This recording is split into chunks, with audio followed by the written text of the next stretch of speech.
Welcome to the March or Die podcast. I am so grateful that you take some time today to either watch the live stream or listen to the podcast.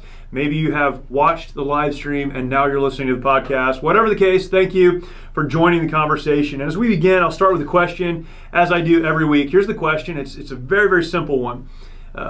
Here's the question. What is freedom? What is freedom? We could say it this way. What does it mean to be free? We're going to jump into that here in just a second, but before we do, again, if you're watching the live stream, thank you for doing that. I appreciate it. This is the 4th of July, and I know there are a lot of activities going on in your home, and in spite of what the government may say, I would imagine you're still congregating with friends and family, and that's okay. And I hope you have a great time. Thank you for stopping to watch this live stream. If you'd like to, after you watch the live stream, maybe later on, you can go and check out the podcast. Podcasts can be found just about anywhere podcasts are found. And I'm thankful to be on some great platforms like iHeart and Google Podcasts and Spotify and so many others. Take some time to jump over there. For those of you that are just listening to the podcast, thank you for doing that. Take it, listen to it, share it around, subscribe so that you know when other episodes come online, and that would be awesome. And if you'd like to go back and check out the video, it's the same content, but you get to see me talking. And if that's something that interests you, go to YouTube. You can find my YouTube channel there, Jeremy Stallnecker. And I'd love to share that with you. If you have comments, questions, whatever the case, drop them in there. And I'd love to have this as a conversation, not just one way, but both ways. And I'm thankful for the opportunity to do this. So here's the question, and we talked about this. What is freedom? What does it mean to be free? Of course, this is a timely question and a timely conversation, in part because this is the weekend, as this is going out live, this is the weekend that we nationally, as Americans, celebrate our independence. July 4th, 1776 is the day, at least the day we've designated to celebrate the signing of the Declaration of Independence, really declaring as a nation our independence from the kingdom, the country of Great Britain. And there's so much significance tied to this day for us as Americans. And it's right for us to stop, and it's right for us to celebrate in so many different ways. Celebrate where we have come from, celebrate the sacrifices made by Americans who have gone before us, those who are still making those sacrifices today, and then looking to the future and asking, how can we honor what has been preserved and paid for us? These are great conversations to have. But in all of that, I think we need to ask a kind of a bigger question. What is freedom? Really, at the core, at the heart, what is freedom? As we look at our culture right now, and when things change, I'll stop talking about it, but this is where we're living right now. We have entered into a time unlike any time, at least in recent history, in recent memory for most of us. As a country, we have had our ups and downs. There have been good times and bad times. I certainly don't want to discount any of that. But we are experiencing right now so many different things all at the same time. And fundamentally, all of these questions, whether it's how the coronavirus issues have been handled, or how the racial issues that we're discussing right now, how those have been handled and how they will be handled. We're looking at how police. We're looking to a national election. We're looking at all of these issues right now. And underlying all of those is this question: what is freedom? And I'll tell you from my perspective, from where I sit, the answer to that question could, number one, guide the discussion that we're having. It could clear up some of the misunderstanding in all of these areas. It could remove some anxiety from people that are looking at what's happening and saying things like, our freedoms are being eroded, our freedoms are being taken away. All of these concerns that we have, and I have the same concerns. I look at what's happening in we'll take one example, the response to coronavirus and the liberties that are being encroached upon in the name of safety and security and health. It's extremely troubling to me. I think it should be troubling to you as well. We look at other issues that we as Americans are dealing with, and we have to come to the conclusion that so much of what we're experiencing is the taking away, the dismantling of our national freedoms, the very things we're celebrating on a day like the 4th of July. But there's an anxiety that goes along with that when we watch these things happen, that if we really had a clear view of freedom, I think we would we would perhaps feel bad for what's happening in one place, be motivated to defend our national freedoms over here, but at our core realize that freedom is something no one can take away. You may be listening to this and completely and wholeheartedly disagree with that statement. Liberty can be taken away, for sure. Our movements can be restricted. Our rights can be taken away, restricted, reprimanded, put in a corner somewhere. Depending on what class we fall into, our government can impose things on us or remove things from us. We know that our liberties can be restricted, but freedom is something that can never be taken away. And I believe that as Americans, as parents, as husbands and wives, as citizens of a country, we need to understand fundamentally that regardless of what other people do around us or even do to us, we will always, if we choose to be free. There is, a great character in our recent history, a man by the name of Viktor Frankl. If you're not familiar with the work of Viktor Frankl, I would encourage you to take a look at some of the things that he's done, but very specifically to buy today a book entitled Man's Search for Meaning. That's a book written by Viktor Frankl. It is one of the most influential books, I won't say in history, but Amazon said a few years ago that it was one of the top 100 books in history, one of the top 100 books to read in a lifetime. Again, we could argue that, but it's been a very, very influential book. It's a little book. Viktor Frankl wrote it, but he wrote it at first, the first edition, without his name on the cover. He didn't want anyone to know that he had written it. And he said the reason he did that was because he felt like he had more freedom when his name wasn't attached to it. He could say the things that he needed to say. Viktor Frankl was born in 1905 in Austria, and born into a Jewish family. He was extremely intelligent. He was very well educated. He became a psychiatrist in the late 20s and into the 30s. Began to examine modern psychiatry at that time and ask questions about it, and began to develop his own theories around these things. One of the theories that he developed in the mid-30s was this: that man's search for happiness, the desire for men to be happy, men generally, men and women, human beings to be happy, was tied to one very important element, and that element was meaning. He concluded that if a man or woman, if a person has meaning, then they can be happy in spite of their circumstances.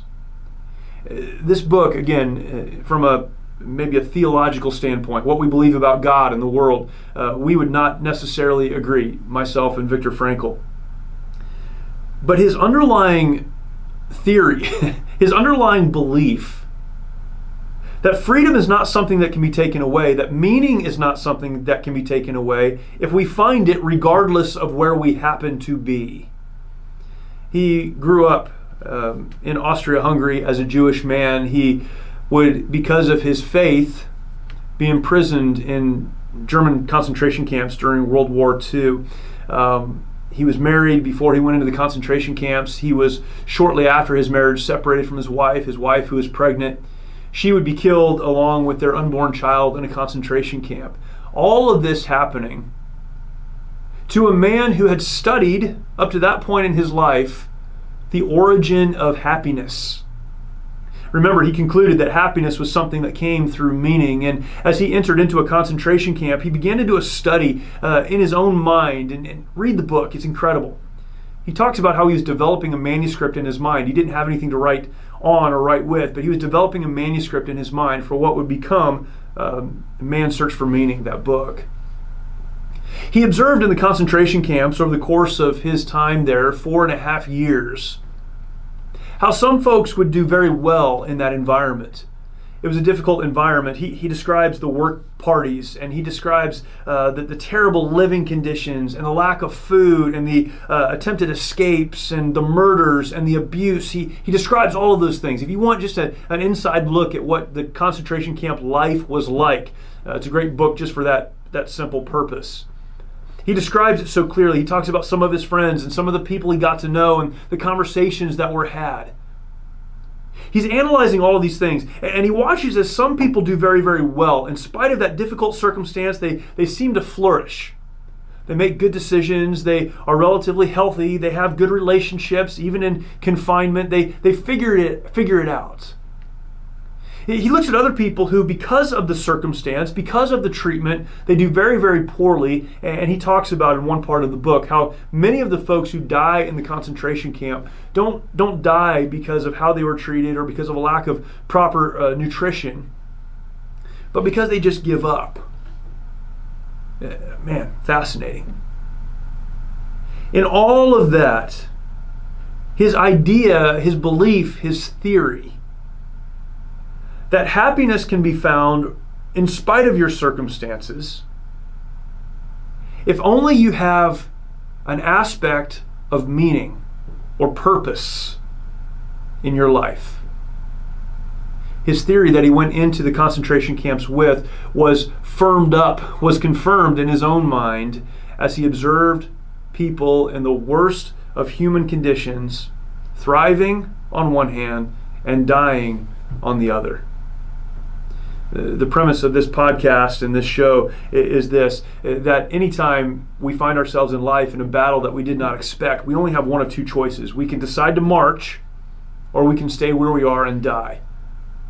Viktor Frankl, as he observed what was happening around him, he came to the same conclusion. In every circumstance, we have to make a decision. We can thrive, we can find meaning that leads to happiness, or we can give up and die.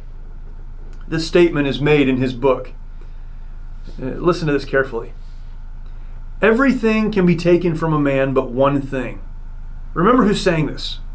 This is a man who is extremely educated, who's written, who's theorized, who's now living through one of the great horrific events of world history. And he says, everything can be taken from a man but one thing. The last of the human freedoms.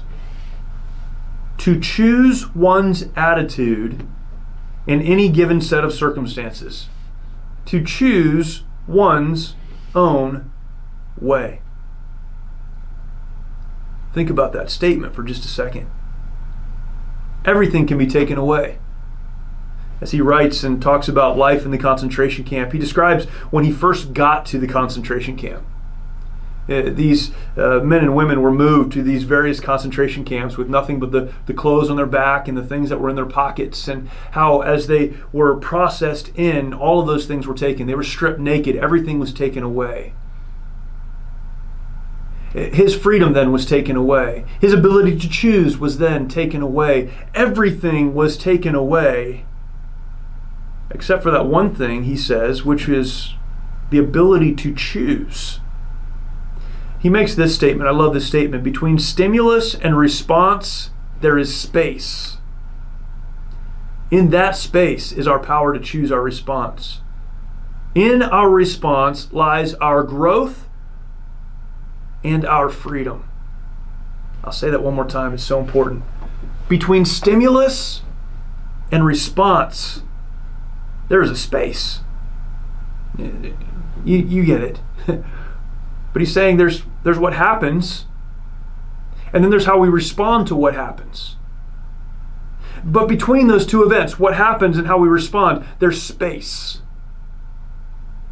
In that space is our power to choose our response. In our response lies our growth and our freedom. Viktor Frankl, who had everything taken away from him, including his wife and his unborn child, he talks about losing a manuscript to a book that he had in his pocket when he was first processed into the concentration camp.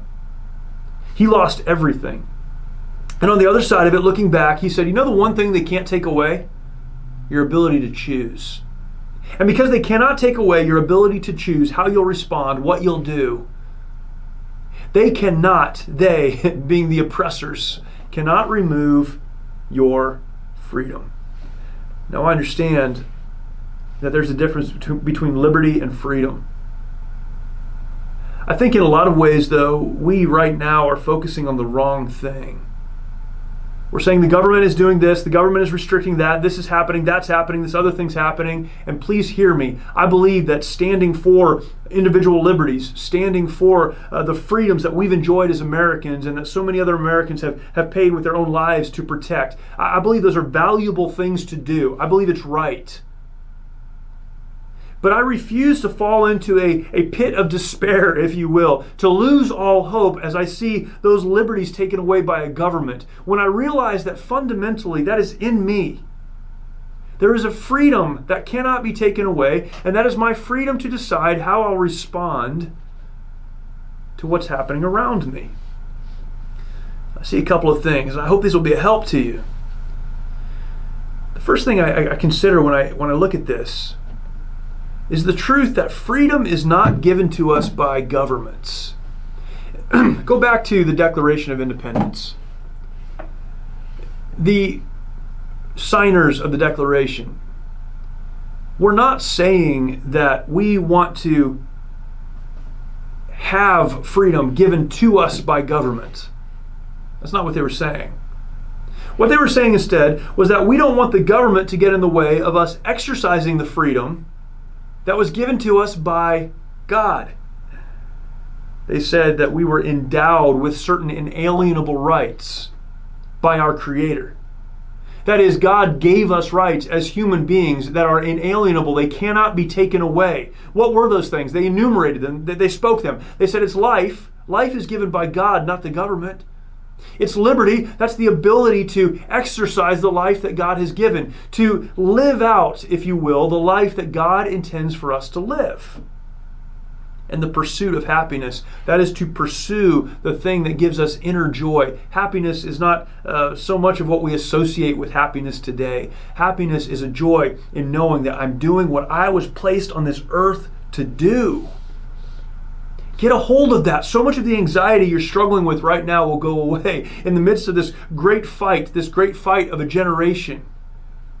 This revolution in many ways of thoughts and ideas. I'm for, again, standing for liberty and standing for individual rights. I'm with that. But even if those things were all taken away, I still understand that the rights that I have, the freedoms that I have been given, didn't come from the government in the first place. They came from God. And therefore, they cannot be taken away by the government.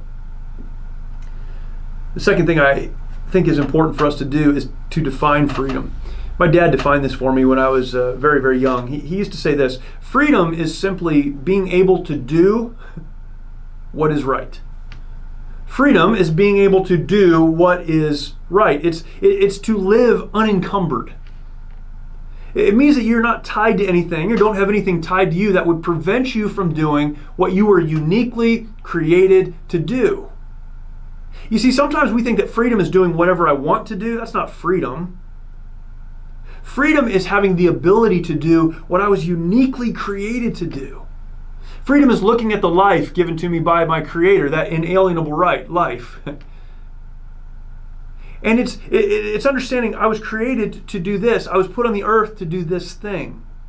And I have the liberty, again, a right given to me by my Creator to exercise that. To live in line with what I was created to do. The ability to do what is right. That's freedom. To me, this changes the whole conversation. It changes the conversation because now I'm not so concerned about what the government allows me to do, but rather I'm focused on what I was placed here to do, what I am uniquely qualified and gifted to do.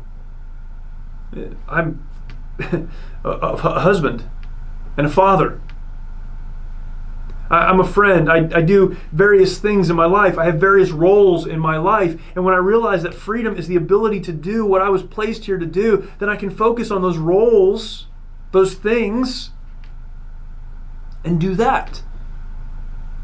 It's the ability to do what is right. Freedom is not given to us by government and therefore can't be taken away by the government. It's the ability to do what is right. That's how freedom most broadly would be defined. I can do the right thing. What that means is my circumstance doesn't dictate whether or not I'm free. Because in any circumstance, in any situation, in any environment, I can decide to do the right thing. In that space between what happens to me and how I respond to what happens to me, I can decide to do what's right. The last thing I see associated with freedom is this. When we understand that freedom was given to us by God, our Creator, that it cannot be taken away, then we also must conclude, please hear this, that we were created for the moment in which we live.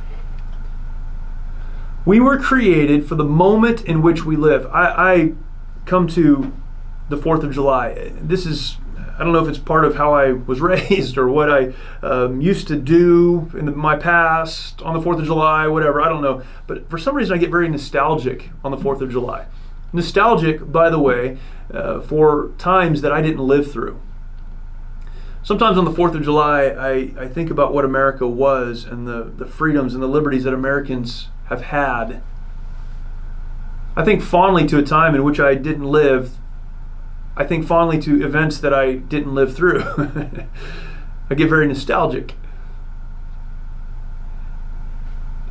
But when I understand, truly understand, that freedom was given to me by God, then I also have to truly understand that God, because He's God, knew when He was going to have me live, and that He gave me those inalienable rights of life, liberty, and the pursuit of happiness, understanding the exact moment in time in which He dropped me. And therefore, I have to understand as well that I was created for this moment, and if I was created for this moment, then instead of feeling bad about what's happening and feeling anxiety over what it seems like we're losing and all of those things that we go through, I can embrace the moment and ask the question, what can I do to make a difference here? How in this moment can I most live out the life that I was created to live? Why? Because I was created for this moment. You were created for this moment. Don't ever forget that. Don't ever let anyone take that away. God knew when you would be living, where you would be living, and exactly what He needed for you to accomplish at this moment in time. Freedom. I am so thankful for the country that I've been raised in, that I have the opportunity to live in, that I can raise my children in. One of the reasons I decided to go into the Marine Corps was because I wanted to be a part of that stream of history of the men and women who have paid for and defended the freedoms that we enjoy as Americans. I love America. I'm thankful to celebrate the freedoms that we have as Americans. With all of our struggles, with all of our difficulties, this is still the greatest nation on the planet. I believe that. And some of what gives me hope and what we're experiencing right now is I really believe that. And I believe we'll work through all of these issues. But the thing that sustains me in my life and the thing that gives me hope is not a government that will come and go, that will make good decisions and bad decisions, that will offer liberty and just as quickly take it away. What gives me hope, what gives me purpose, what gives me direction, what gives me meaning is an understanding that freedom is something given to me by God. And that although in a physical sense, every single freedom can be taken away, emotionally, mentally, spiritually, if I choose to, I can remain free. In this podcast, we talk about how to move forward when it seems like our world is falling apart. I want to tell you, one of the best ways to move forward when you feel like your world is falling apart is to take responsibility for where you are and who you are, to realize that God knew exactly what moment you'd be living through, and then to pursue the thing you were placed on this planet to accomplish. You are free, and no one can take that away. I hope that's a help to you on this holiday weekend. I trust that you'll enjoy your time with family or friends or whatever it is you're doing. If you're listening after the holiday, I hope you had a great one. But remember, You can be free if only you will choose to be free. As we conclude, I want to remind you, finally, that when the bullets are flying in life, you only have two choices. You can march or you can die. But thankfully, as with freedom, you have the power to decide.